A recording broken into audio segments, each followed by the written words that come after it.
Live from the 607 is the ODPH Entertainment Edition, where we're talking movies, comics, TV, and more. Why don't you join in the conversation? Hashtag ODPH, because here we go.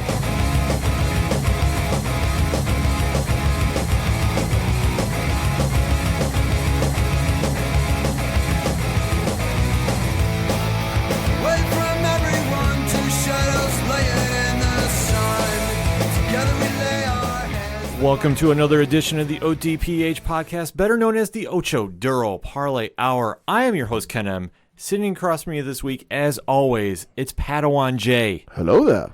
Oh, folks, we have a lot to discuss. There's been some late-breaking news that has reshifted everything we were going to talk about on the show. We have to jump into it. Definitely join in the conversation on social media. Hashtag ODPH. You can find all our social media account links on OchoDuroParlayHour.com because I definitely want to hear from the ODPH Society on this one. Pad, let me ask you this question.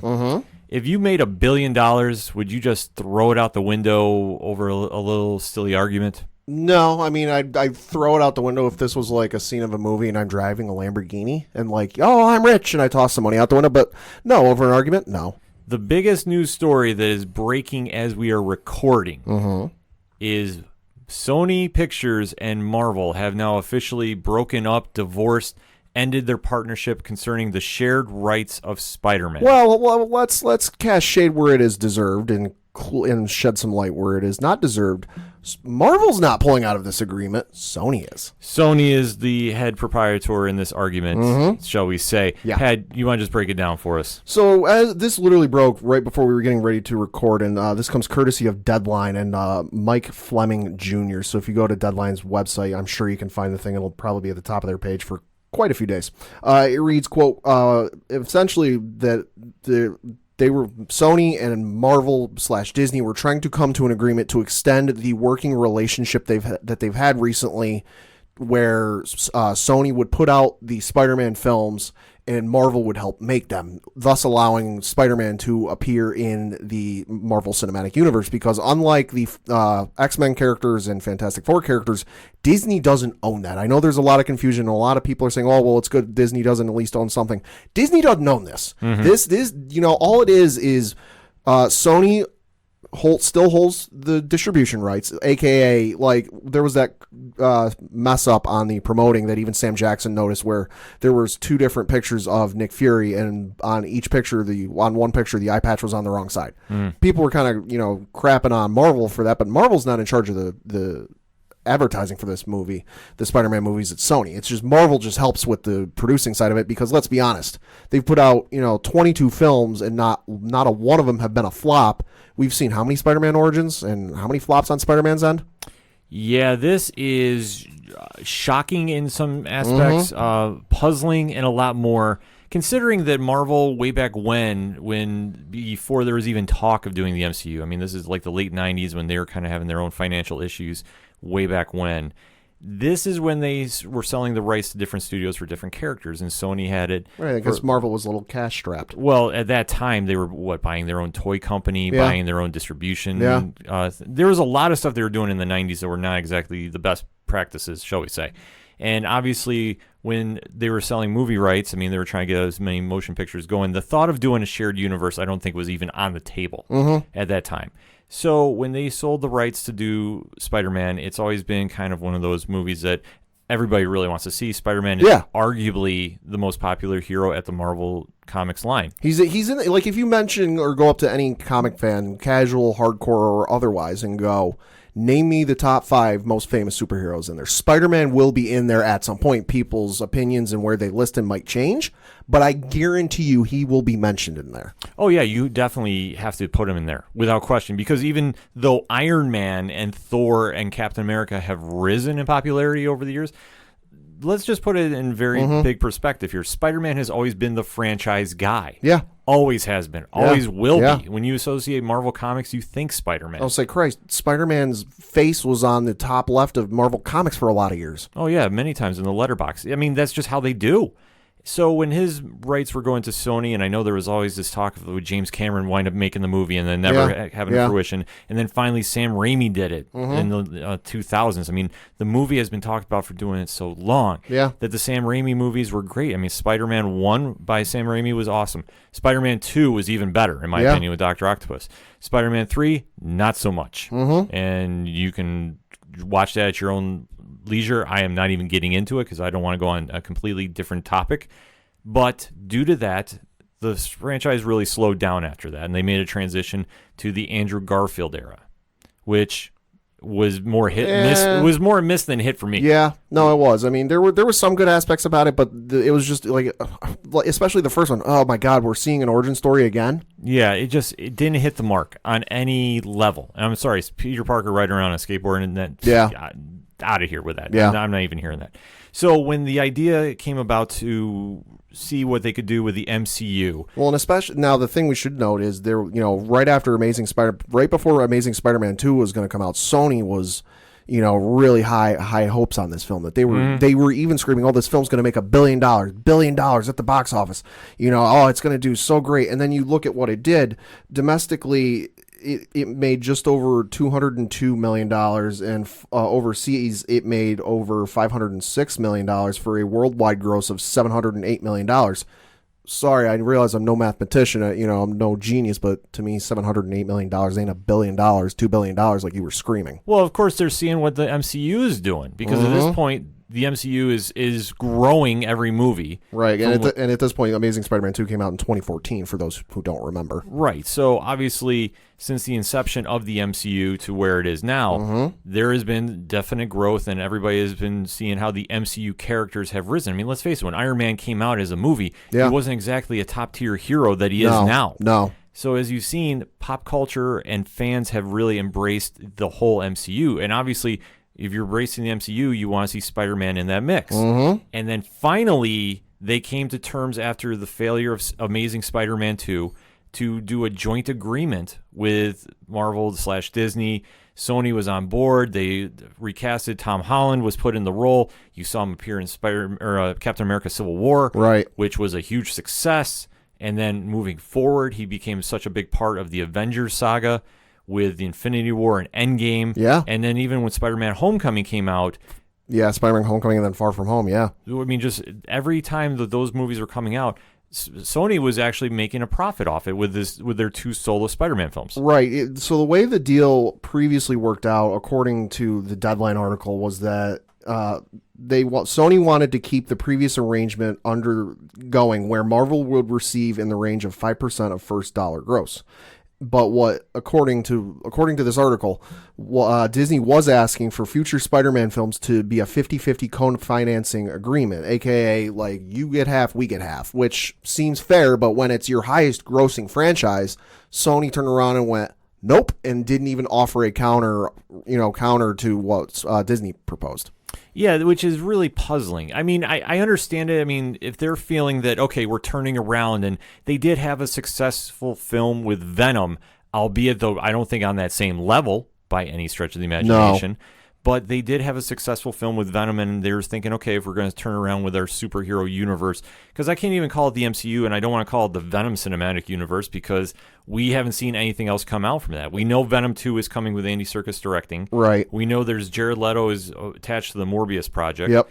Anything else is just here speculation. I will say Venom was mildly successful from a domestic standpoint. It grossed $213.5 million, which is good and all, but you look at the numbers according to BoxOfficeMojo.com, and specifically the ranking of what Sony/Columbia, their top grossing films downwards, Venom doesn't even crack the top 10. Like it's behind films such as The Da Vinci Code, Hancock, Ghostbusters way back in '84, Men in Black in '97, and then Jumanji: Welcome to the Jungle.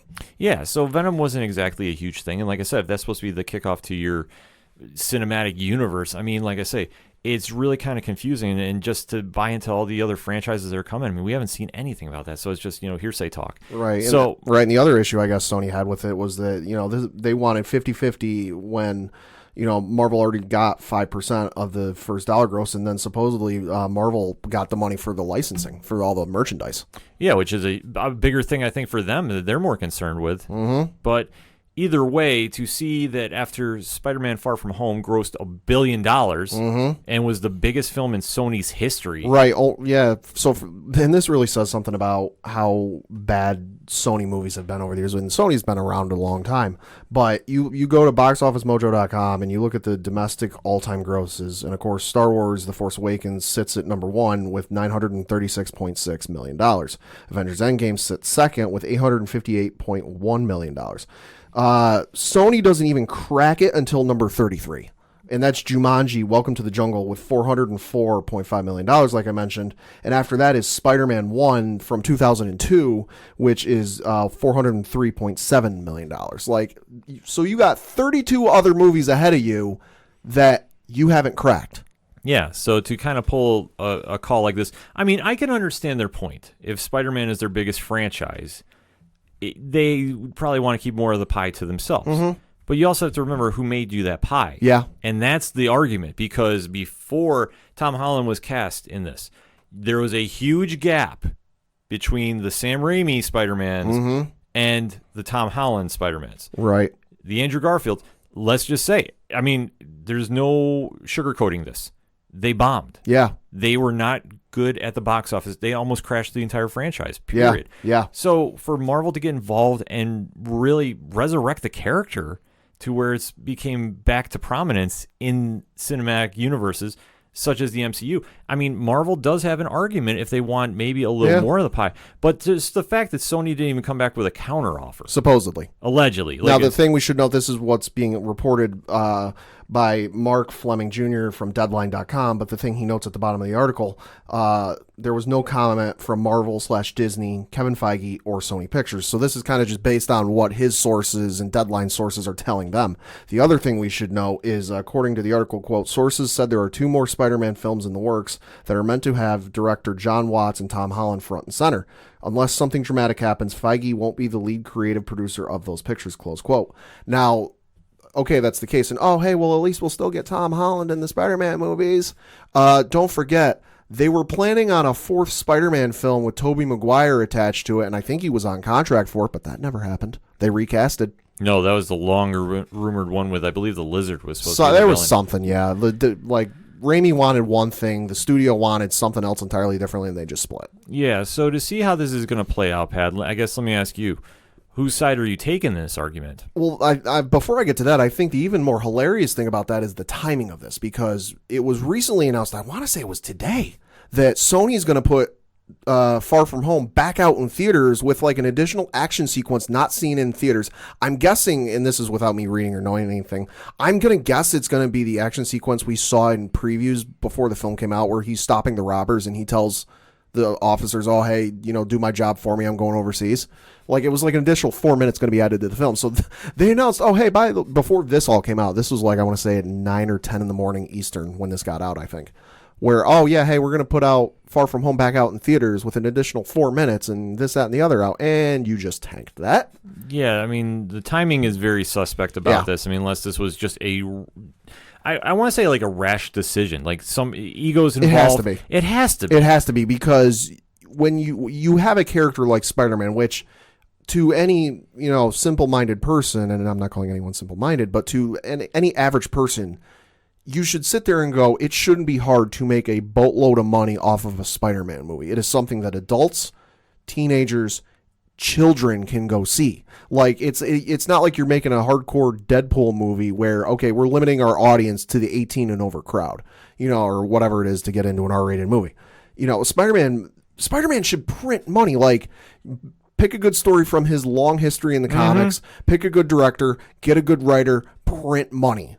Like, it shouldn't be that hard. But you look at what Sony's done over the years, and nothing has even come close to cracking what Spider-Man 1 with Sam Raimi did. Like, up until 2017, when Jumanji Welcome to the Jungle beat it, Spider-Man 1 was still the highest grossing film domestically Sony ever had. Yeah. It just doesn't make any sense to me. In regards to your question of whose side I'm taking on this one, I'm taking Marvel's side on this, because you look at the repertoire Kevin Feige has had in his pocket. It is unrivaled, and I know they brought this up in the Deadline article, and I'm gonna borrow from it. The article says, quote, essentially Sony has made a decision that is similar to saying thank you, but we can win the championship without Michael Jordan. After all, Kevin Feige's first decade at Marvel is largely unblemished, and his consistency has been nothing short of historic. Even George Lucas, Steven Spielberg, and Peter Jackson haven't seen everything turn into a hit. And so maybe only James Cameron has the success record that Feige has achieved. But Feige has done it all in the last 10 years. He's overseen 23 superhero movies with not a flop in the bunch. They've all been number one openers that have collectively grossed $26.8 billion. You're telling me that, oh, hey, it's all thanks to us and our success that Spider-Man finally grossed $1 billion? Oh, hey, to the guy who's Mr. Money Shot can't miss, not a bad movie on his record. Yeah, we don't need you. Yeah, this is almost like in sports when you let your star franchise player go. Yeah. And you think you're going to carry on the franchise without him because you just feel you're that good. I mean, this is the producer who finally, after 40 years, 50 years, whatever it is, finally got a Best Picture nomination for a superhero movie. Like, okay, yes, congratulations. You won, the Best Animated Picture for Spider-Man Into the Spider-Verse, and it's a great movie. But with your past success of Spider-Man films, and I'm sorry, it's more bad than good. You're going to tell me you finally have a good streak going and you want to toss that to the curb? We saw what happened when Dark Phoenix came out and there was no Marvel involvement in it. Nobody wanted to see the darn thing. This'll tank any reason or want to go see the next Spider-Man movie for me. Why? Because here's the other thing. With as entangled as he is in the story and how much, Tony and Pepper and even Tony's daughter now will mean to him, they can't use any of those characters. They can't reference anything that happened. So you're telling me after 6, 7 movies, however long it's been since he was first introduced to Civil War, you're not going to reference stuff like that? You're not going to bring it up or talk about it? You know what I was just thinking? Is maybe Sony kind of put that Easter egg in there by bringing J.K. Simmons back as J. Jonah Jameson, and they're just letting Marvel know? Yeah. Like maybe that was an Easter egg. But in all seriousness, though, I do agree with you. I have to side with Marvel on this one. And I'm not saying that Marvel needs the 50-50 split. No. But my argument will be, Sony, you nearly crashed the franchise a few films ago. Mm-hmm. You almost didn't recover this. Yeah. Marvel made you hot. Marvel made you relevant with Spider-Man again. They finally showed you how to do an origin story without showing Uncle Ben get shot for the 15th time. Exactly. They brought him back to relevance because the biggest thing going in cinematic times right now is the MCU. Yeah. I'm sorry, it is. And I realize they've got this bug up there, to do a Sinister Six movie. My God, they've been wanting to do it for 12 years. They've been wanting to do, that was the whole setup with Spider-Man 3 and all that stuff, was they wanted to build to a Sinister Six movie. And then it didn't happen because of disagreements between the studio and Sam Raimi. And so they started again with Amazing Spider-Man and Andrew Garfield, and they were going to set up for that one. Or they want to do a Sinister Six movie about as badly as Fox wanted to do a Dark Phoenix movie. Yeah, it's just kind of really odd the direction they're going in, if that's the long game for it. And I think they were kind of set up for it again with this, with Homecoming and Far From Home. There's enough characters in there that there's at least 4 villains that they could add, and they just need 2 more in the sequel. The trilogy one, that is. Yeah. So going into it, Marvel made you relevant, and yet you're now going to throw the money out the window and think you can do it on your own. Have you not seen the track record? No, apparently not. And the only other thing they could say, and I'm only speculating on this, I want this very stressed out, is if they're going, well, we made X amount of money with Venom, and we can bring Spider-Man back in there and make Maximum Carnage into a reality, but we're going to use our characters. I'm sorry. I don't really think the door is kicking in to see a shared Spider-Man, Venom, Morbius, Silver Sable, Black Cat movie teaming up, and what are you going to call them? I mean, they're not the Avengers, they're not the Defenders. Whatever you're going to define that group as, I don't think it's going to generate that buzz that you would have had if you stayed with Marvel. Because Marvel, they're willing to work with you. I mean, that's the thing. Somebody has to go in there and just go, okay, how do we make this work? And if Sony is just saying, okay, we got to keep the deal, and Marvel comes back with a counteroffer. I mean, maybe this is something that just the egos are taking over. And let's face it, you got a lot of powerful people in Hollywood that are arguing about a superhero comic book character.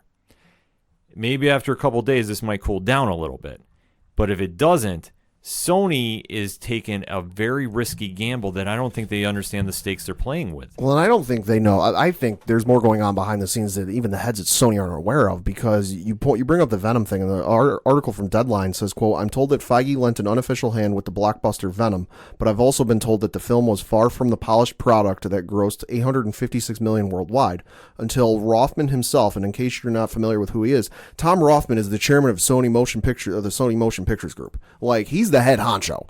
He went in there himself and spent a good time in the editing room to help it get there. So, like, you're sitting there patting yourself in the back like, oh, we finally made a superhero movie that grossed $856 million worldwide, and we won an Oscar for Spider-Man Into the Spider-Verse.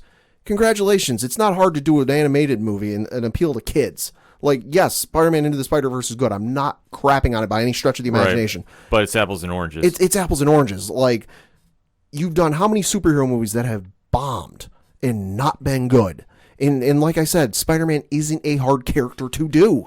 No, he's not. He has years of storylines you can do. And if you follow the books, they translate a lot better on screen than trying to carve your own vision of somebody that you don't clearly have the grasp of. Yeah. And that's just the bottom line with it. If they try shoehorning him into the Venom universe, how are you going to do that at this stage? And especially given that I had to look it up. How are you, whoever's writing Spider-Man 3 and 4, like, good luck. My hats are off to you. My thoughts and prayers are with you. You've got to write a film for a script and ignore 5 or 6 films of previous stuff and just not reference it, not bring it up, not mention it at all. And the other argument, too, is I'll throw this out there. Do you think Homecoming and Far From Home would have done as well without Robert Downey Jr. in Homecoming? No. Samuel L. Jackson in Far From Home? No, because if Tom Holland is a good actor, he's arguably one of the best Spider-Man actors they've had. Yeah, I'll give you that. Like, it's hard for me to pick one because there's certain things about each of them that I like more than the other, so it's hard for me to pick one. But for me, right now, in this moment, Tom Holland is the best. Okay, you put Tom Holland, let's just say that the Sony Marvel deal never happened. Tom Holland is a very good actor. He could have held that film without Robert Downey Jr. Would it have made as much money? No. But what would have we gotten? Another origin story with another wrestler appearing, as Bonesaw and Uncle Ben getting shot for the 16th time. It's just right now attaching themselves to the MCU is the smartest move Sony can do for that character. I'm sorry, it is. And to take it away and try carving your own version now, I mean, granted, you still have the same director and Tom Holland are still attached to the project. I mean, you're signed for contracts. Mm-hmm. I get that. But unless you steer clearly away from everything that brought you to where you are, I mean, that's just insanity to me. I mean, I don't get why you would do that unless the only thing I can think of with this whole nonsense is they're trying to pull a power play. Has to be. And they don't seem to realize you can't pull that on the mouse at this stage. No. The mouse is making too much money. The mouse is got more franchises that they can just shift away the attention they were going to give to Spider-Man. And they've already proven that whether they have a major character for a major storyline or not, they can do fine without him. Don't forget, Adam Warlock was supposed to feature prominently, and he does feature prominently in the Infinity War story in the comics. Mm-hmm. You go watch Infinity War, the movie, he's not anywhere near there. So, Marvel and Disney are very good at taking characters that feature prominently in the comics, and if they're not able to do them, they'll just plug somebody else in there. Yeah, let's not forget, we don't talk about Inhumans anymore. Yeah. After that was supposed to be the next, big thing happening. Yeah. So Marvel will definitely just shift the attention elsewhere. Right, and according to the Deadline article, Sony reasoned that they'll be fine without Kevin Feige. Quote, "The creative template has been set on the Spider-Man films, and Watt and Holland are in place, along with Amy Pascal, who became producer with Feige after she exited the executive suite after presiding over the previous Spider-Man iterations, directed by Sam Raimi and Mark Webb as Sony Pictures chief." So overall, this is just going to be a messy divorce, to say the least. Which everybody who loses are the fans, and Sony too, because Sony is going to try literally forcing him into the Venom universe. For Spider-Man at this stage, I don't know how that's going to translate. Side note, if anyone thinks Tom Rothman at Sony is going to do anything good for the Spider-Man franchise, he's responsible for how Deadpool appeared in X-Men Origins Wolverine. Yeah, enough said on that. That's enough said on that. So overall, it's just going to be such a messy ending if this is the ending. I'm hoping cooler heads prevail, that somebody steps in, maybe a Bob Iger, pulls up and has a little conversation with everybody over at Sony. To throw the money away is just foolish, and to throw away all the progress you've made with that character after the abysmal performance of the Amazing Spider-Man franchise. It's absolutely crazy to see them doing this. And I mean, actually, we got a text in from Coach Duffy, who is chiming in, who has a lot to say about this, and I quote him, "How does this move make any sense? You were talking about a character who has been built surrounded by the MCU. Iron Man made his suit, for God's sake, and now you pull him out over some petty disagreement, and now you basically reboot the character within a reboot, and you can't reference anything beforehand. I feel bad for Holland and Watts in all of this. I know and sure they'll be okay, but they probably both had the idea that they're going to be able to work and do so much more moving forward. Instead, they're going to be forced into a Venom sequel." And if you're not sure this is going to have some major impact on Sony, that this is just a blip in the radar, Google Sony stock price, because at about 3:45 when the Eastern time, when this news came out, Sony's stock price was going for 55.75 US standard dollars. Within, what is this now, 15 minutes, it had slid a full 10 cents, which numbers-wise doesn't seem like a lot. It's a lot in the stock market. It's a lot in the stock market. I mean, it's going to be kind of a interesting time period right now that I think that might be something that gets the ball rolling, because I just don't see this one ending as abruptly as it's going to. Maybe it's the fanboy in me. I don't know.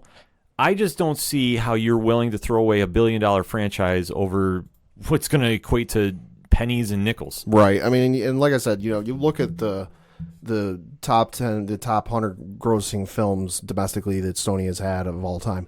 You look at the top 10, there's like maybe 4 or 5 from this decade. Yeah, Sony needs to keep them in the MCU. They need to keep the Spider-Man characters in there. Because if you try taking them out, and with all the characters tied into that universe, I know we have some people hitting us up on social media asking about Miles Morales, and can the MCU just work with him over there? No. You can't. No, because there are 900 characters, according to the Deadline article, that Sony has control over with the Spider-Man franchise, because they still have the rights to Spider-Man.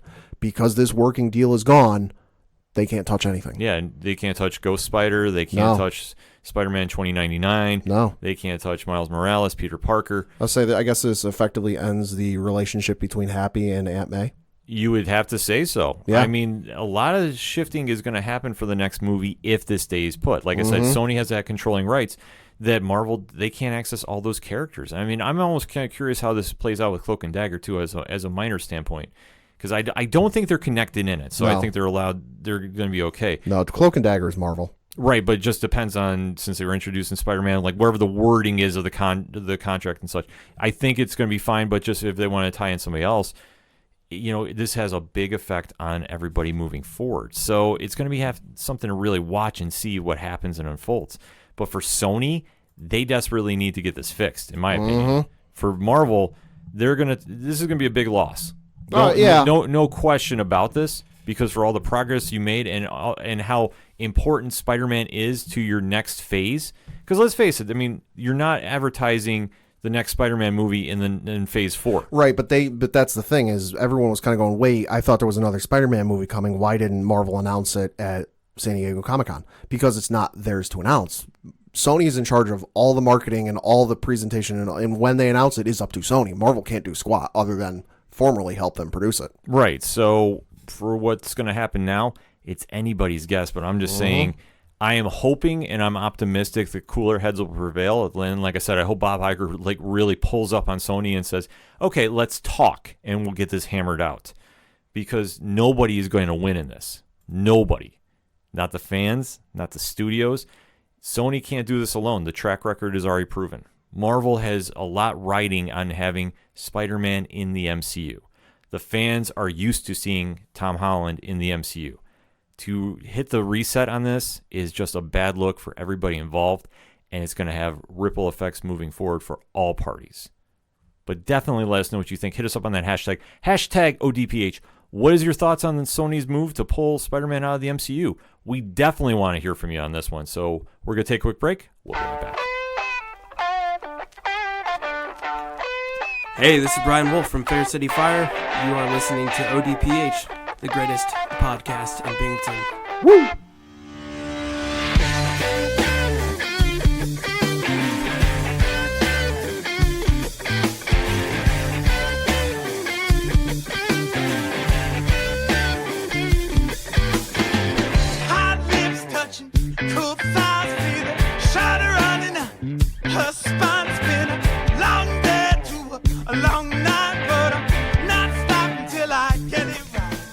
coming back for segment number 2 on this edition of the ODPH podcast. Actually, Rich from Three Fat Nerds just chimed in, too, about the whole Sony Marvel dissolvement. Oh, this ought to be good. Well, I guess those movies will go back to being dumpster fires, quote unquote. Mm-hmm. So shout out to everybody over at 3FN 8122 Productions.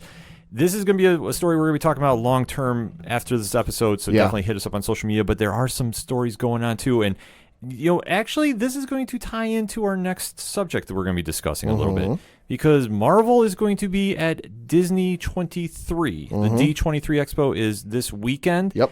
Marvel is going to be there. Do you think they publicly address the situation? If there's going to be an opportunity for them to do so, it is entirely possible because, as Ken mentioned, D23 is taking place this weekend, August 23rd through the 25th, to be specific, at the Anaheim Convention Center in California.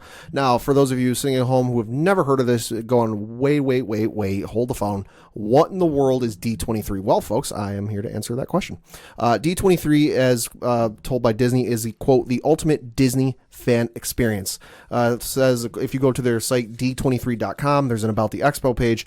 Quote, since 2009, the biannual D23 Expo has celebrated all the magic, wonder, and adventure of Disney at this remarkable gathering created especially for you, our most passionate and loyal fans. D23 Expo presents 3 full days of, quote unquote, inside the magic experiences you won't find anywhere else, including exclusive sneak peeks at upcoming films from the Walt Disney Studios, dazzling celebrity appearances, unforgettable presentations by Disney luminaries, a look at what's coming from Disney parks and resorts and Walt Disney Imagineering, the Disney Legends ceremony, and the Treasures of the Walt Disney Archives exhibition, which spotlights crown jewels from Disney's timeless legacy, close quote. So essentially what it is anything that the mouse owns will be there in some fashion or another. Marvel will be there.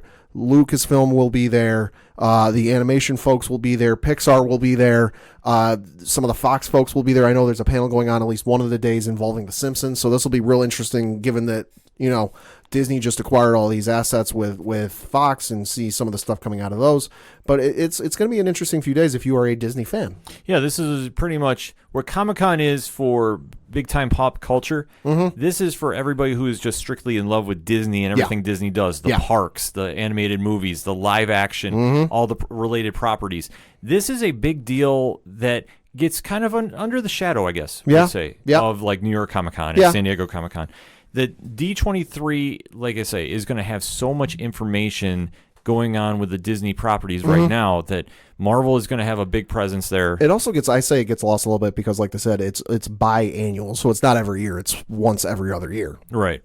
So that being said, this is going to have a lot of things going on. Like I said, Marvel is going to have a big presence there. But I think the biggest thing that everybody is keeping their eyes on for this expo is Disney Plus. Right, and we'll get to that in a minute, but there are some other things going on that I think are worth mentioning. Okay. We'll probably see some stuff this weekend about the Marvel theme park that is coming. Now, of course, for anyone who knows or remembers, there is a Marvel section at Universal Studios Orlando, down in Florida and in other places, but that contract will be running out soon because, well, Disney makes their own parks. Right. There is a park coming in 2020, I believe, that is opening in Disney's California Adventure that is Marvel based. And outside of maybe like a artist's rendition of what it's going to look like, we haven't heard too much about it. So if I were to hazard a guess, this weekend is going to be probably the first weekend we really maybe get some more firm, concrete details about what's going on. We'll find out. Some other interesting things. Because John Boyega is being a GD tease about this darn thing on Twitter. If you go to John Boyega's Twitter account and his Instagram account, he is teasing the you-know-what out of this. There's a slightly large movie coming out in December. You might have heard of it. It's a Star Wars movie. Ninth one in the numbered franchise, Rise of Skywalker. Of course, there was no Star Wars anything at San Diego Comic-Con, and which led a lot of people to believe that something was coming at D23. Well, John Boyega is being a tease about this. If you go to his Instagram page, there's a generic photo of the logo with him being a tease.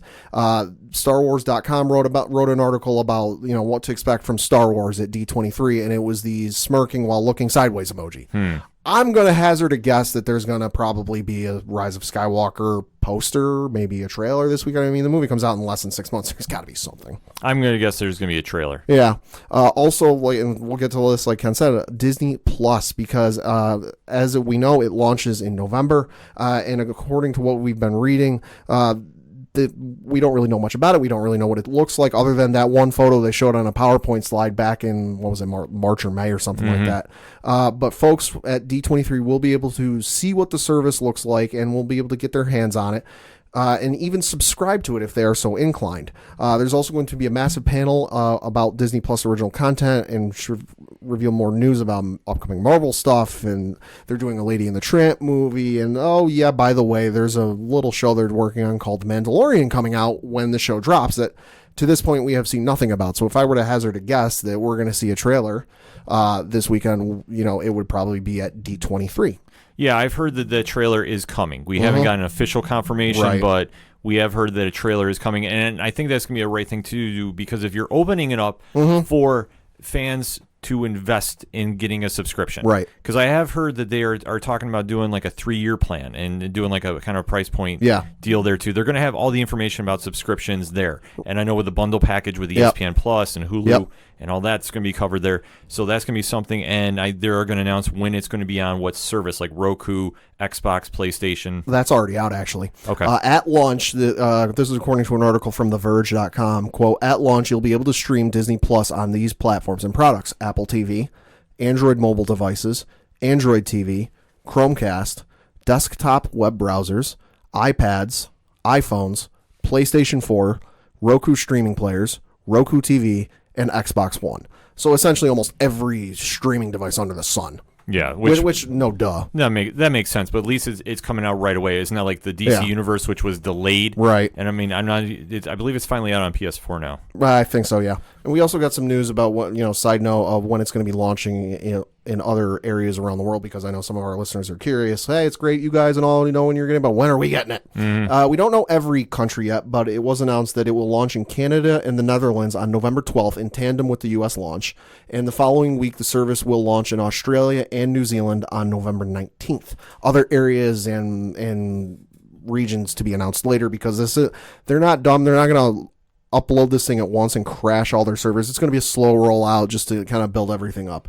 If you look up the Deadline.com article about this, you can see the costs per month and then per year for the respective areas if you live in that area.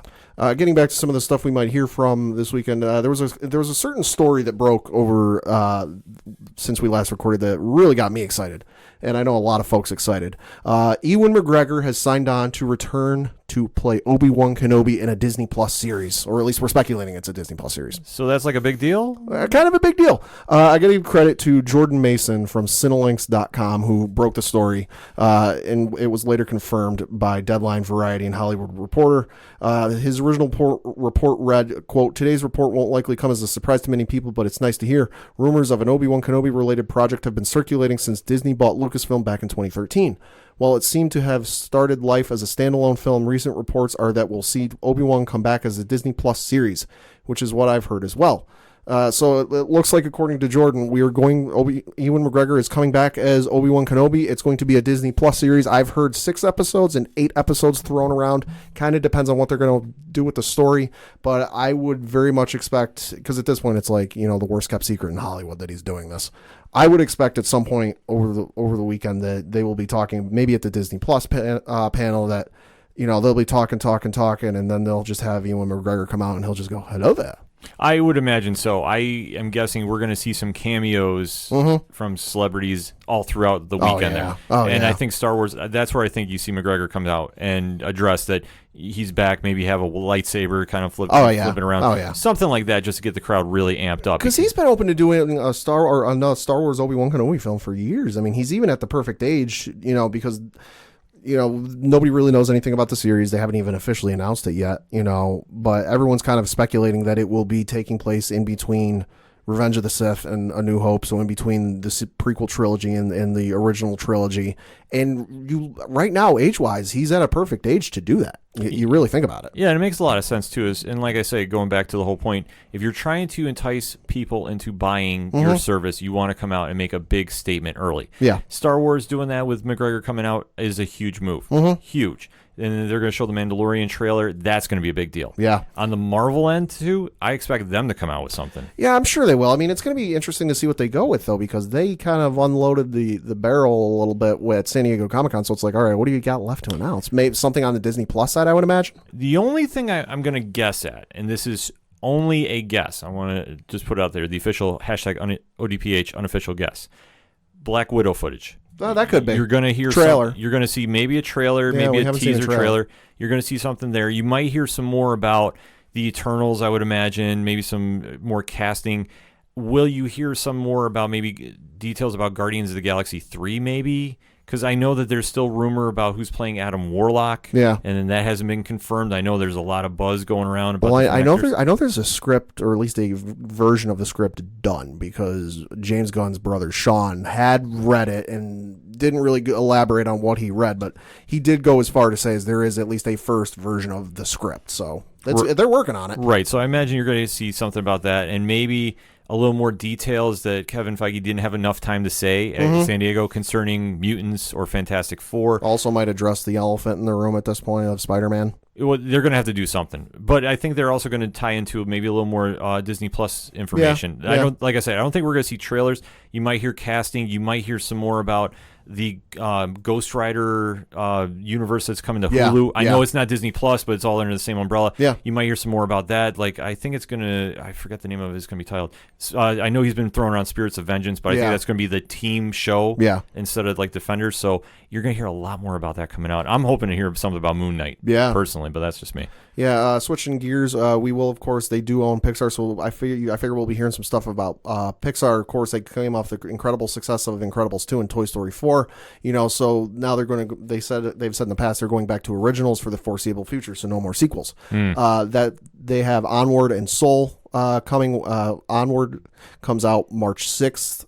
And then Soul comes out June 19th, 2020. So, we've seen a little bit from Onward. I think that's that trailer that's kind of running in front of some movies that I'm a little confused with. Yeah, this is the one with Tom Holland and Chris Pratt, right? Yeah, that's the one. It's like a fairy tale world or something like that. It looks interesting, but, might see a little bit more from that. Soul, nobody really knows anything about. I would imagine we might get some more movies or at least titles of what they're working on coming down the pike. Of course, they do have the Monsters, Inc. Disney Plus series coming out, so they'll have some stuff to talk about. Oh, absolutely. Then you expect some stuff from Disney Animation. Of course, they have the highly anticipated sequel, Frozen 2. I know parents everywhere are dreading that sequel because the kids will be having some other song they'll be singing for the next year. Yeah, I know. I've been hearing that from my nephew. Yeah, but outside that, they have a movie scheduled for next November that hasn't been revealed, and there's other projects in the works. So outside of Frozen 2, nobody really knows what's coming next from Disney Animation. So, you might hear some stuff about what's coming down the pike, or even some of the, reboot, live action, whatever you want to call it, films they've been working on lately. Yeah, because the one that's been highly touted around lately has been the Little Mermaid casting. So maybe they'll officially announce who's playing the lead male actor there. I'm blanking. Was it Harry Styles from One Direction? He was rumored, but I don't think that's happening now. Yeah. But some other things to look forward to. Of course, they have the Disney Plus showcase taking place on Friday, August 23rd. They've got a Marvel Agents of S.H.I.E.L.D. Panel going on from 3 to 4. I believe this is in Pacific time because it's taking place in California. They have a screening going on for the High School Musical, the series. Yes, that is the actual title. It's a Disney Plus thing coming. If you remember High School Musical from back in the day, if you're a fan of voice actors, they've got the legendary Bill Farmer, who does the voice of Goofy, doing a panel, going on that day. Switching over to Saturday, they've got a Simpsons panel going on, which is definitely something to look forward to because Disney and Simpsons, man, that's a matchup I never thought I'd see. Yeah, that's a weird parallel universe meeting. Yeah, you've got a panel for the anniversary of the Haunted Mansion because it's actually like the 50th anniversary or something like that of the ride, the Haunted Mansion coming out. So they're going to give kind of a look back at the whole franchise and everything else. They've got a Marvel Comics 80th anniversary panel going on Saturday. That's going to be interesting because the following week is Marvel Comics 1000, I believe. Yeah.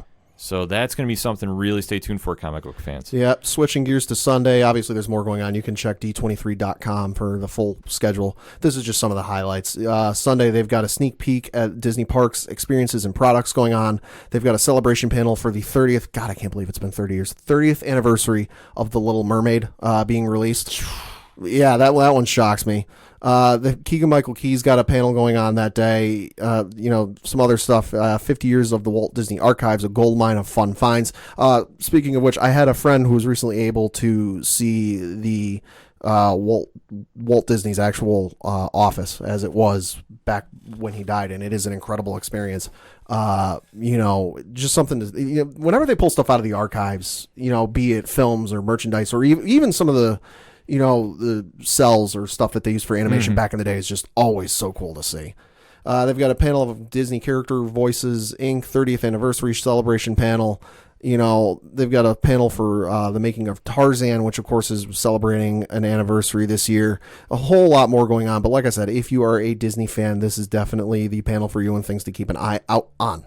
Absolutely. Like I say, if you're a Disney fan, this is something for you. Even if you're not, but you're interested in something like Marvel, there's going to be something for you. Yeah. Something for Star Wars. Star Wars, I know a lot. I know a few people who are big Disney park fans, so that's definitely something for them. And it's going to be huge. And like I said, Disney Plus is going to... This is where they have their kind of Hall H moment, in my opinion. They're going to come out. You're going to see celebrities all over the place on this one. You're going to see castings. Yeah. That's what I think you're going to hear the most of. I'm going to even throw this out there. Maybe Keanu Reeves finally announces what he's doing in the MCU. Yeah. Not saying I'm just going to throw it out there because... They've been trying to cast him for the better part of a decade. Right. And it's just either they haven't found a role that fits for him or his schedule hasn't worked. Yeah. So, I mean, I think that you might see a moment like that where he walks out or... whoever they're going to cast for Adam Warlock or whoever they're going to cast for Namor. Yeah. I mean, I know a lot of that stuff has just been rumored, but I'm saying you're going to hear something about this. Something is going to generate enough buzz that they're going to talk movies, they're going to talk Disney Plus, they're going to talk Hulu, they're going to talk everything. There's so much there for fans to see and hear about. I'll say, what are you most looking forward to at least hearing about or finding out about at the convention this weekend?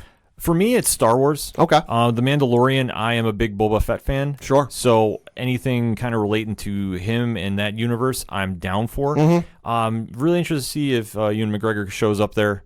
If he does, which I think just the fact we'll hear a little bit more about that, I'm interested in. And the Marvel side of things, Disney Plus, I'm really interested to hear if they're going to be talking some more new shows.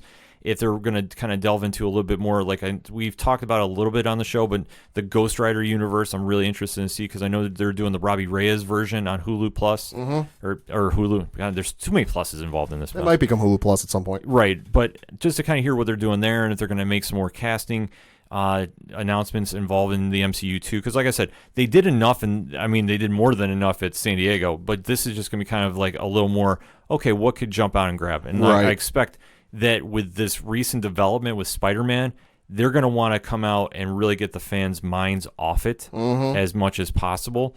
I'm not saying we're going to see a Fantastic Four logo, right? But I'm not saying we're not either. Like, you're going to see a moment like that that's going to make everybody shift their attention away from the messiness of Sony and get focused on what they're coming with. Yeah, no, I'm definitely looking forward to the Disney stuff as well. I mean, Rise of Skywalker, you've already got me sold on it. I'm already way beyond excited for that. The Ewan McGregor thing, which again, shout out to Jordan Mason and my buddy at Cinelinx who broke that story before anybody else and wasn't getting his due credit for a few hours, but eventually did get it. I'm excited for the Obi-Wan series, but I think what I'm probably most excited for is more announcements coming out about what's coming to Disney Plus, because this to me is going to be very interesting to see, because you're going to get Marvel stuff and you're going to get Star Wars stuff, but you also could very well see some revivals of some other franchises or some other shows that you haven't thought about in a while. I mean, I know they just announced the other day, and for those who might remember, there was a series on the Disney Channel in the early 2000s called Proud Family, which was an animated series about a family and kind of the hijinks that ensued. They're bringing that back for another season on Disney Plus. I'm interested to see just kind of the stuff they announced for it, of shows they're bringing back for a season or two, and just going, wait, oh my God, haven't thought about that show in a long time. I'm excited for that.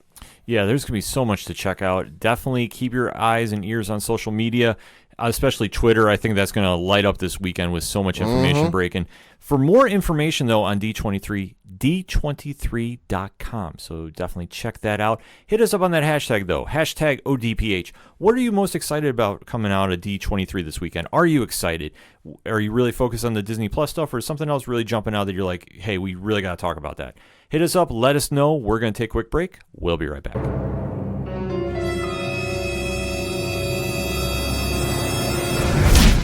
Hello there. Do Do you like movies but feel overwhelmed by the avalanche of titles available every week in the theaters and on streaming services? Do you struggle with justifying the increasing cost of movies at the theater or whether to pick up another streaming service? Well, I have a resource for you, One Movie Punch. Your movie review podcast for currently playing, newly streaming classic and cult movies. One movie per day, every day. We track the theaters, streaming services, and the occasional physical release to find the best movies currently available. We watch every film, then distill it into a short 3 to 5 minute review and publish a daily podcast. And now with year 2, we've gone spoiler-free for all movies within the last 3 years and bringing on a team of reviewers with brand new perspectives and selections. Want more information? Head over to www.onemoviepunch.com to subscribe to the daily podcast. You can also follow us on Twitter and Instagram at OneMoviePunch and Facebook at www.facebook.com/OneMoviePunch. We'll see you there. Coming back for segment number 3 on this edition of the ODPH, and we are talking about our favorite comic book series right now, the X-Men reboot. Mm-hmm. We are now talking Powers of 10, as I've been told it is now called. Not Powers of X, but it's a little confusing. But we are going to be dipping into some spoilers if you're not caught up, because the book is that good that there's a lot to digest. There's a lot to break down. So if you have not read the book and you want to read it first, pause the episode, read it, and jump back in. Because if not, we're talking about it in 3, 2, 1. Pad, what you think? You know what? I really enjoyed the issue. For me, it was a much easier read, and I didn't have to read it 4 or 5 times like issue 1. Not to say there was anything wrong with issue 1, just there was a lot going on, and it was kind of like a different take on how to do a comic book story spanning multiple decades, years, generations, whatever you want to call it. But just this one for me was an easier read to understand. Well, after coming out with Powers of 10 number 1, Jonathan Hickman's epic that he's writing, I mean, 4 issues in, and it's already an epic in my opinion. He is really playing the long game and really is reestablishing the timelines. And where the issue kind of jumps around, Powers has been known to break down 4 periods of time.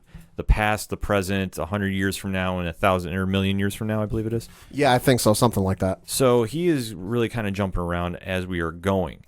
And it is tying into House of X, so you do have to read both.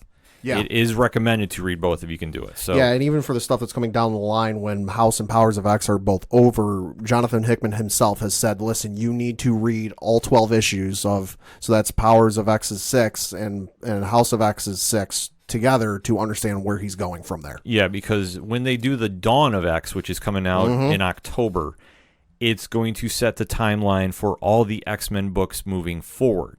And I do mention timeline in this because after the dramatic bombshell that was dropped in House of X2, where Moira McTaggart is revealed to be a mutant whose mutant power is Groundhog Day, in my opinion. Yeah. She keeps reliving her life, but she's remembering all her memories when she's being from an infant moving forward. And at this point, she now knows what is happening in the future involving mutants and humans and how eventually humans lose the battle, that they're going to become extinct, and she needs to be a forefront carrier of the dream of Charles Xavier to make sure that the mutant race is moving forward. And she has done an extremely drastic move. She is in her last 10th life as it stands right now. She has caught up with the young Charles Xavier before he has formed the X-Men and basically tipped her hat. Tipped her cards all on the table and said, read my mind, and now he knows the future that is happening. I mean, let's be honest. There's that whole old saying about, the definition of insanity is doing the same thing over and over and over again, expecting different results. Arguably, you could say she's doing that. I mean, yes, she's tried different avenues and paths of doing the same thing, but she's been trying to get to the same point, but the same thing keeps happening. So, we've all kind of been there where we're trying to do something, it doesn't work, and we go, you know what? Forget it. Just here, do this. Right. So at this stage, she has gone to do drastic measures. She has now told Charles Xavier the future. He has read her mind. He now knows what needs to be done. And the issue kicks off right now where they meet up with Magneto. And he now is in Charles Xavier's mind and can read his thoughts and sees the future that is happening. That Moira has just opened the Pandora's box, so to speak. Xavier now knows it, and now they have tracked Magneto down. He is now on board, and they basically are going to be playing the long game. Yeah. Because now, when this move happens, the entire X-Men timeline is now reset. That I don't want to say that everything they've done moving forward doesn't exist, but it hasn't been really clear-cut of that is the case or not. In my opinion, it has. Because the oldest battle that they've had going on since issue 1. Yeah. Magneto versus the X-Men is no more. They have been allies now during this time period. Yeah. From wherever this has jumped in. Yeah. That this is now established that a young Charles Xavier has now gone to Magneto and said, okay, we have to do a long game to make sure that we are the ones standing at the end. And Magneto even voices his kind of, I don't know the right word for his kind of skepticism about the whole thing. He's got to be. He's like, listen, I've kind of been around the block a few times here. How do I know you're not playing me? And Xavier has Moira show him the futures or the past, time travel, of what she's experienced. And that's when he kind of buys in to a certain degree, but, he buys in, but goes, I'm still keeping an eye on you, and we'll take whatever measures necessary if things get out of control. Right, because at this point, that's when year 1, as they're defining it as, ends. They jump to what they're calling year 10, which is the current timeline. And you're seeing that the information that was stolen out of the damage control building way back when in House of X1, this is when they find out what it is about. And it's about the Sentinel Master Mold facility that is making mass-producing Sentinels, rather. That the X-Men now have addressed this threat, and they're kind of going, okay, well, what does this all mean? And it's basically breaking down of the group Orcus, who is the combination of ex-members of S.H.I.E.L.D., SWORD, AIM, Hydra, just the top espionage and terrorist organizations in the MCU. Yeah. They're meeting together to stop mutants, and obviously anytime you start delving with Sentinels, it's never a good thing, but to get that many people involved with that vast history is definitely not a good thing to be a part of. And Xavier has basically come out and said that we have to stop them, and we have to stop them early. And basically comes across the blueprints that they're building Nimrod early, which Nimrod is the ultimate advanced Sentinel.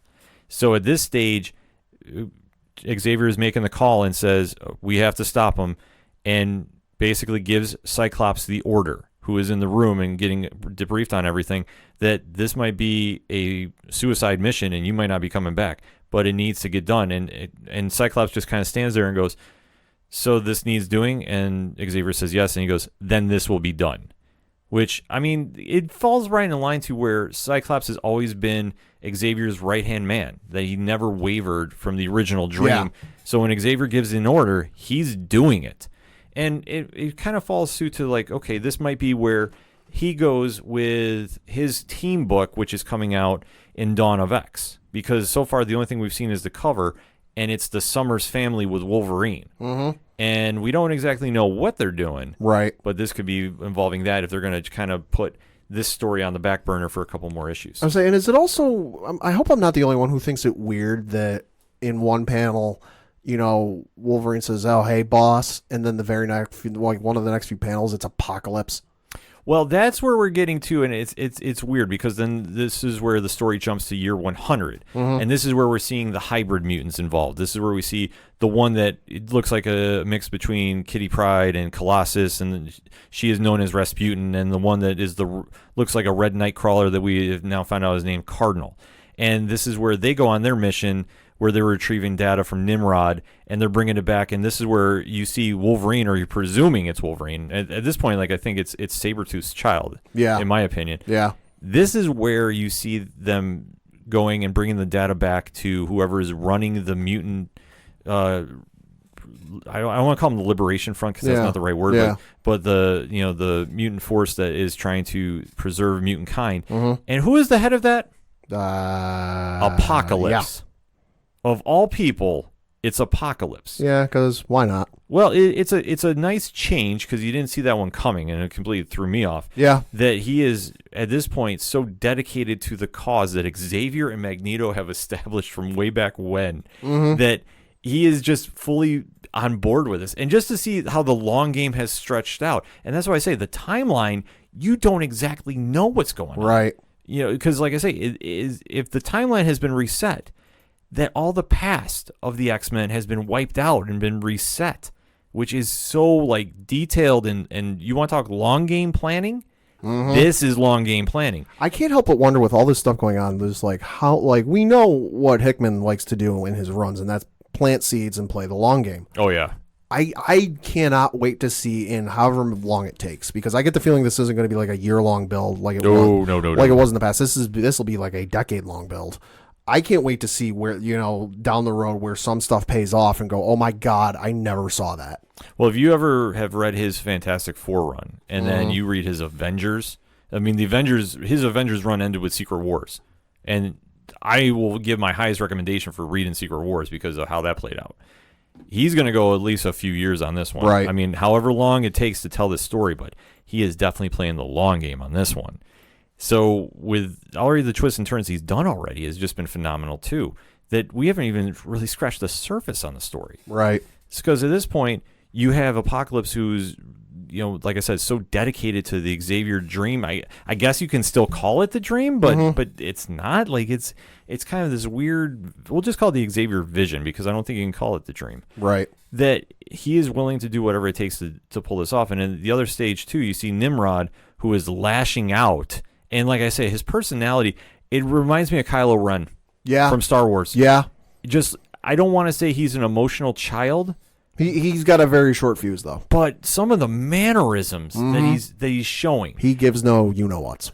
Yeah, but like I say, he lashes out like a child. And I can't put my finger on who he could be. Like if it's somebody's essence in him. Yeah. Or just this is how he became sentient, or, have develop a conscience and personality at this stage. Like, yeah. It's just because like we said, there's a lot of time passing in between timelines that we're seeing, and we don't know the full story.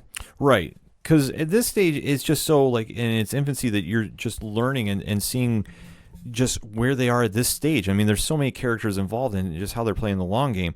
And just to see where it's ultimately end up being, where it's going to be Apocalypse versus Nimrod. And this isn't the first time we've seen this happen in this timeline. Because in the 9th live of Moira McTaggart, that's so weird saying too, by the way. Yeah. You see how Nimrod defeats Apocalypse. So now in the rematch here, I don't know if Apocalypse knows what's going to happen, but he has definitely taken enough steps with this group of, I guess you call them Xmen, to make sure that the future is definitely changed and going to be in their favor. Yeah. Because now at this stage, we jump to year 1000. See, like I said, there's so many time numbered jumps of what's going on. Like, it just becomes really crazy. So, like, this is where the distant future is, and this is where you see the one character, the librarian, reemerge, and this is where you start seeing about the difference of just like how at this point mutants have taken over and mutants have like fully evolved into their biggest evolution. Yeah. And now you're seeing the old villains of the Phalanx are back and have kind of just like just gone further evolving. Yeah. And it's weird to see. Like because for me the first introduction was New Mutants, the character Warlock. He is part of the Phalanx. Yep. And then there was that introduction where the Phalanx were doing the takeover, and there was a big X-Men crossover in the 90s. This is how Generation X came to be. And to see like that this group is now like emerged into like a real threat, and especially at this stage, I mean, it's kind of odd to see, and just like how this is playing out in the future, because the issue ends with the reveal of how the Librarian is kind of working with the Phalanx to basically take over and further evolve the mutant kind, which is not a good thing if you've read the characters before. Yeah. But this is where we're going to get very, shall we say, let's get weird. Overall, though, the issue, it feels like an episode. It feels like I'm watching TV on this one. Really was very straightforward, and you're kind of getting a more sense of the timelines and how everything's established. It's just very interesting to try to figure out, okay, what everybody is doing and how the events of the past are now affecting the future and the far future too, just with all the different timelines going on. And like I say, there's just so much happening in these books. It's been such a nice change of pace to read them, because the X universe, albeit though when Marvel was really pushing the Inhumans line, that the X-Men line really wasn't on the focus point, and just they kind of needed a fresh rebirth. The fact they got Jonathan Hickman to jump on, I think, was the smartest move they could have done, because the X-Men books really have not made me want to pick them up and read them in many, many years. Well, yeah, and I mean, we know why they were pushing the Inhumans line for a long time is because they had the rights to those films, and they were giving them the source material for that. Well, right, that's the thing. Well, the Inhumans, the fact they were going to do a movie on them, I mean, when we first heard it, it was like, okay, I don't know how this is going to work, because they've always been second-tier characters, except Black Bolt's been really forced into more of a predominant role in the MCU. He was part of the Illuminati at one point, if you go through that history and, that group and what they tie into. And I mean, that's part of Jonathan Hickman's run, too. Yeah. That you could kind of understand that, but I mean, honestly, everybody knew they were not going to replace the X-Men. The X-Men are too popular. You can't replace, Wolverine with Lockjaw. I mean, that's a debate, but I'm just saying you can't do it. And I know that they really tried making the best go of it, and that's why I often compare to. And I know I'm kind of going off tangent a little bit. I often compare the Inhumans to the Eternals, and I think it's the same kind of vibe in a different degree. The Eternals have never been like a huge household name, and to see them now get a movie push, I don't know how that's going to play out. But with the X-Men, though, the comics have kind of really taken a step back, but now they're coming back to the forefront, and they're really, it's something to read. Like I said, this has been the event. This has really topped everything going on in comics right now, and we're only 4 issues in. How absolutely crazy. But definitely let us know what you think. Hit us up on the hashtag ODPH. Have you been reading Powers of 10? Have you been reading House of X? Join in that conversation. We've interacted with a bunch of different podcasts about it, but we also want to talk with you about that as well. So hit us up. Let us know what's your thoughts on the current X-Men timeline. We're going to take a quick break. We'll be right back. The ODPH is proud sponsors of RoberCon 2019, happening September 28th and 29th. Don't miss out on Binghamton, New York's biggest sci-fi, fantasy, and gaming convention of the year. For badge details and more info, check out robercon.org.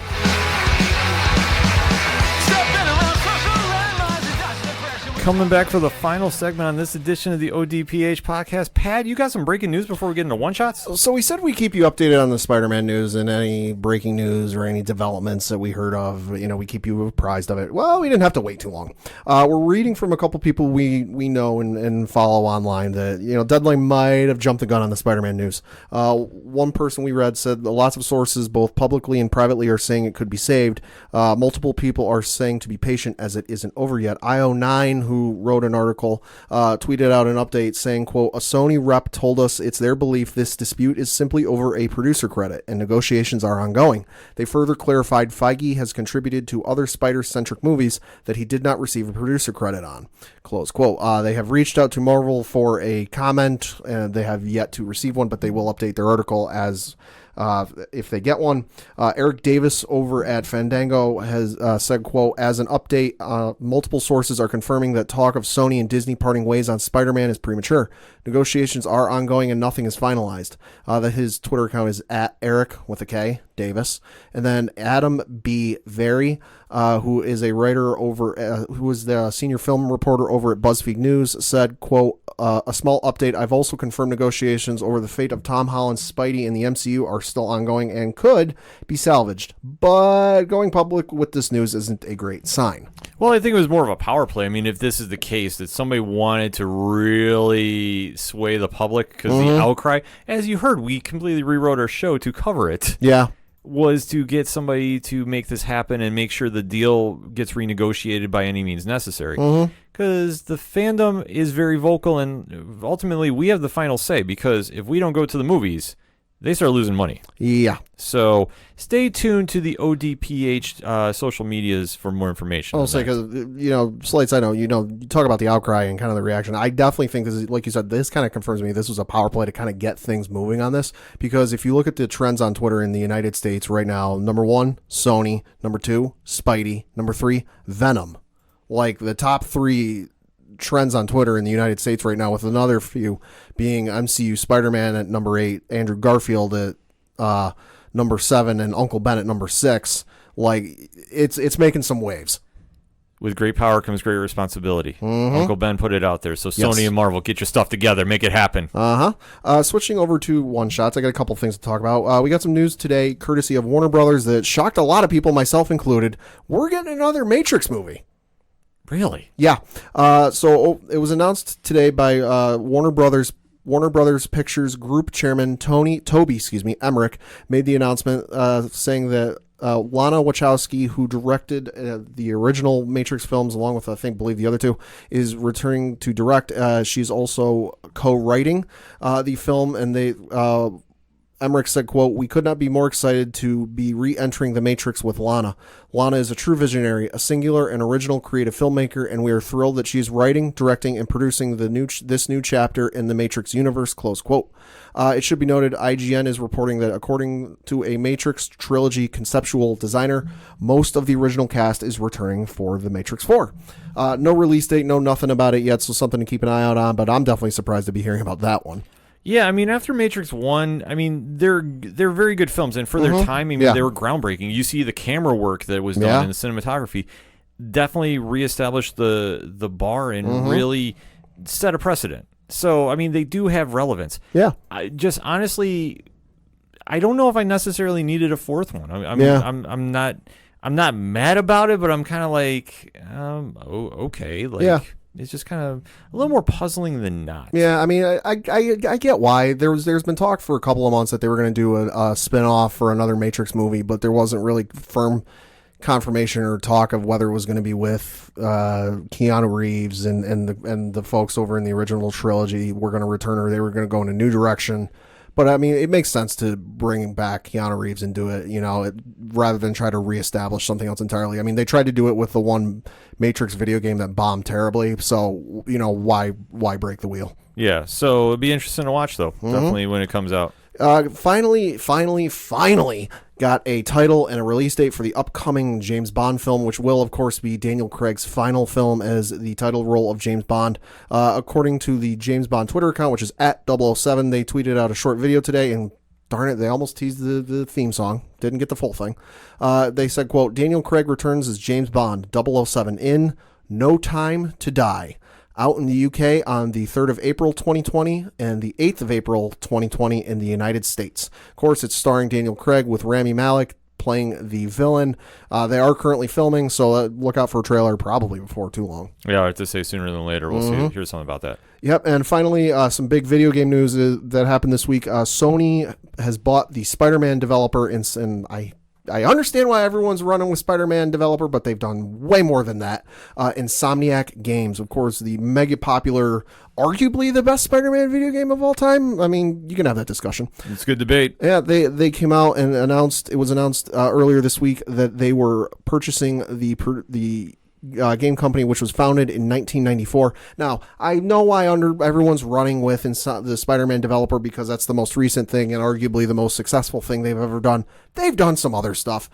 They worked on the Spyro video games back in the 90s and early 2000s. They've worked on the Ratchet and Clank video game series, which has spanned, the last couple of decades. They worked on the Resistance video game franchise. They worked on Sunset Overdrive, which came out on the Xbox One. Worked on some iOS games and some other stuff.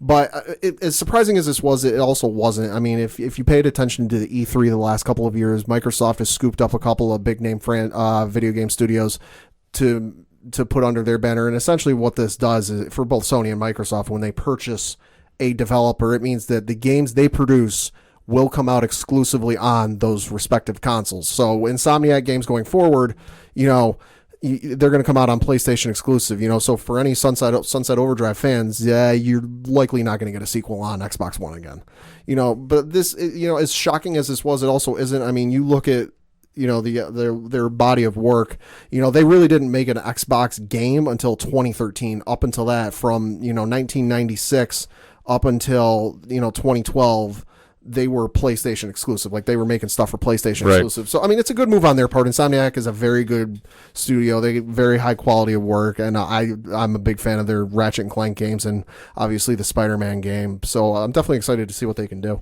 Yeah, with the new properties there, I mean, who knows what they're going to wind up doing. Is there anyone you want to see them kind of dabble with? Another Ratchet and Clank game, please. Like, don't get me wrong, I love the Spider-Man game. I want to see a sequel to that, but, there needs to be another Ratchet and Clank game. It's been way too long. Fair enough. So for my one-shots, now there was some podcast news that Marvel is teaming up again with Stitcher, and they're coming out with a Marvels podcast. Ooh. Now, are you familiar with the comic series? No. Okay. This is Kurt Busiek, and it was set in the 90s. It was basically like a reporter's view of the events happening, like in the golden age of comics. The artwork was painted by Alex Ross. So I'm holding you up the promo picture for it. So they're basically establishing this as a podcast series. Okay. Much like they did with Wolverine The Long Night. And now The Lost Trail, which I cannot recommend enough. It is fantastic. Right. So they're teaming up with that. The one and only Method Man is going to be one of the voices on it. I heard it was supposed to be Ben Urich. Okay. So I'm excited. I'm excited. I mean, there's some more news breaking about that, but I just think that's going to be a cool thing when that comes out. I mean, the comic series, like I said, the artwork it's beautiful. And like I said, I can't recommend Wolverine The Long Night and Wolverine The Lost Trail enough. Just the quality of work they put into their episodes, very immersive. Like Wolverine The Lost Trail takes place in Louisiana in the Bayou portion of the United States. And there are some episodes where Wolverine and somebody who is along with him for what's going on in the story, they are traveling by boat through the bayou. You close your eyes, you'd swear to God you're on one of those pontoon boats in the middle of the swamp. Just the sound effects and the ambiance they put in, you'd swear they just went out and recorded a sound in a swamp. Yeah, this is going to be something to watch for when it comes out. Like I said, they do such quality work for these episodic podcasts they do. Yeah. So to see what Marvel New Media is going to be working with Stitcher on and see where this comes out, I'm fully excited for it. And like I said, the Marvel's series, the artwork steals it for you, but it's just such a different concept that you're just seeing like everyday hero or everyday people watching heroes and just how like you see their world through their eyes. I mean, it's going to be really cool to see how we hear it through their ears, so to speak. Yeah. Now the thing we should mention is because it is coming out, they are doing it in partnership with Stitcher. It will likely be a Stitcher exclusive for I want to say about a year, because that's how Wolverine the Lost Trail has worked. Because previously when Wolverine the Long Night, it was just a little bit of a delay between when it was on Stitcher Premium and then it went to whatever podcasting app you use. The Lost Trail was not the case, where it was like they put out the trailer for season 2, and it was like at least a solid 9 months to a year before it started hitting normal podcasting platforms. So I would expect more of the latter, where you'll see a trailer for it pop up on your podcasting app if you subscribe to it when it goes live, but don't expect the first episode for a while unless you subscribe to Stitcher Premium. Right. So keep your ears out for that. There'll be some more news coming. I don't have a release date. It was just announced that this is in the works and some initial voice casting. So stay tuned for that. Comic book pick of the week is Powers of X3. I mean, it stood out, of everything coming out. So definitely hit up your local comic book shops. Get down there, talk to everybody down there. See what's jumping out. Maybe there's a book that we're not covering that you think we should, and they might steer you in the right direction to it. There's a lot of good books out there. I know we shout out Justin from Sound Go Round all the time on our Facebook about that. He might be coming on the podcast in a couple weeks. I'm going to recommend Absolute Carnage because I read what happens in issue 1, and holy mother of God. Yeah. Like I said, issue 1 came out, I believe it was last week. Yeah. But it's worth picking up, too. I know we didn't delve into that, but... Oof. Yeah, that one is... It's too bad it's under the shadow of, the Xmen reboot, because that one's a very big event. Donny Cates is doing such good work there, too. And let me close out with some cancellation news. Oh. Sci-Fi has announced that Krypton is being canceled after 2 seasons. Oh, okay. So where this means they're going to be winding up is kind of up in the air right now. Because we've seen that Sci-Fi made the mistake of canceling Deadly Class, in my opinion. Yeah. And Happy, so they've now canceled another comic show. And just this here, there is some talk that Krypton might land in the DC Universe or HBO Max moving forward. I can see that, just given the fact that HBO Max is coming down the pike like we know. I've seen a very vocal crowd online trying to get it saved, and they do have a fan base. I do not count myself among them. I tried watching it, but not exactly my cup of tea. I watched the first season, but after that, it didn't really do anything for me.